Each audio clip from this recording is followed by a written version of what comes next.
ये बताइए कि अभी तक तो लग रहा था कि जैसे ये प्रो लीग में शिरकत एक ख्वाब है, हुकूमत को किस तरह से कायल किया? देखिए, मैं आपका बहुत शुक्रगुजार हूँ कि आपने मुझे मौका दिया कि मैं बता सकूं।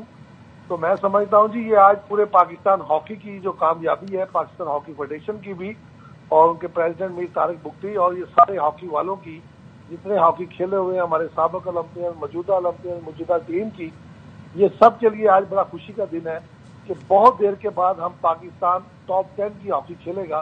तो मेरे ख्याल में इसमें मैं शुक्रिया अदा करता हूँ प्राइम मिनिस्टर पाकिस्तान मियां शहबाज शरीफ साहब का, मैं अपने फील्ड मार्शल सैयद आसिम मुनीर साहब का, राणा सनाउल्लाह साहब का, मोहसिन नकवी साहब का और सेक्रेटरी मोइनुद्दीन वानी साहब का और specially DG Punjab Pakistan sports board Yasir Pirzada साहब के, जिन्होंने हमारी बात को समझा और इस बात को आगे बढ़ाया और वजारत खजाना से मंजूरी ली और इस पैसे को रिलीज करवाया गया कि पाकिस्तान के खिलाड़ी जो है वो इस एक्सपोजर से महरूम थे।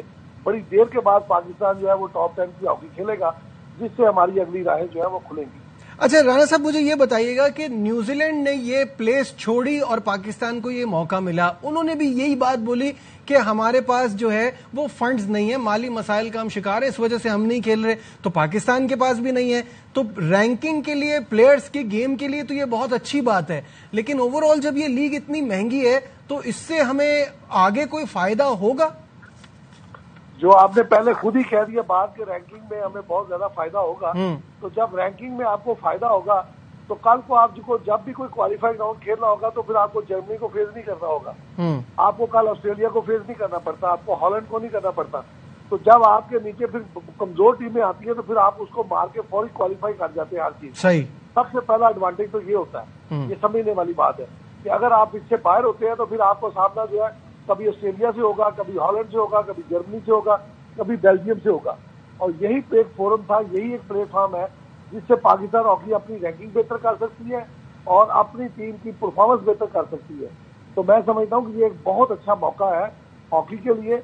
और इसमें मैं नजीर एक और बात ऐड करना चाहता हूँ कि मैं सबसे बढ़कर शुक्रिया अदा करता हूँ FIH के प्रेसिडेंट का, तैयब इकराम साहब का, जिन्होंने हमें डेडलाइन को बढ़ा के दिया। और जब न्यूजीलैंड ने इनकार किया तो न्यूजीलैंड ने इस बुनियाद पे इनकार किया था कि उनकी दोनों टीमों जो है वो क्वालिफाई कर गई हुई है, मेंस और वुमेन। तो उन्होंने अपनी मेंस टीम विड्रॉ की और वुमेन टीम को वो मौका दे रहे हैं। और मैं समझता हूँ कि पाकिस्तान टीम ने ये पूरी परफॉर्मेंस दी है इस टूर्नामेंट में कि अपने आप को क्वालिफाई करवाने के लिए स्वाय वो फाइनल। अच्छा, ये मुझे बताइएगा कि पाकिस्तानी टीम जो है वो अभी हॉकी में हमने दम तो दिखाया है, लेकिन हमने मुकाबले अभी तक छोटी टीमों से कर रहे हैं। जब आपने खुद कहा कि यहाँ बड़ी टीमों से मुकाबला होगा तो उनको देखते हुए हमारी हॉकी किस मयार की है इस वक्त? देखिए, मैं कोई जाली ख्वाब नहीं दिखाऊंगा आपको बिल्कुल सच बताऊंगा कि अभी हम उनसे बहुत पीछे हैं। 5 साल से हम बाहर हैं हर चीज से। सही बात। तो जब चीजों से बाहर होंगे आप तो आपको उनसे खेलने के लिए बहुत मेहनत दरकार है। और यही एक चीज थी जिसे अब हम खेलेंगे उनके साथ। तो डेफिनेटली मैं नहीं कहता कि हम वहां से बड़े चैंपियन होंगे, हमें वहां से बहुत कुछ सीखने को मिलेगा और वहां पे अभी हम वो चीज नहीं पुरा सकेंगे जो आप और मैं समझ रहे हैं कि शायद कल जाते ही हम चैंपियन हो जाएंगे। ऐसा नहीं होगा। बिल्कुल सही है। हमें इसमें हम अपने एक प्रोसेस में डाल रहे हैं अपनी टीम को, अपने खिलाड़ियों को, ताकि वो उस पेस पे और उस मुकाबले के लिए तैयार हो जाए जो हमें रिक्वायर है।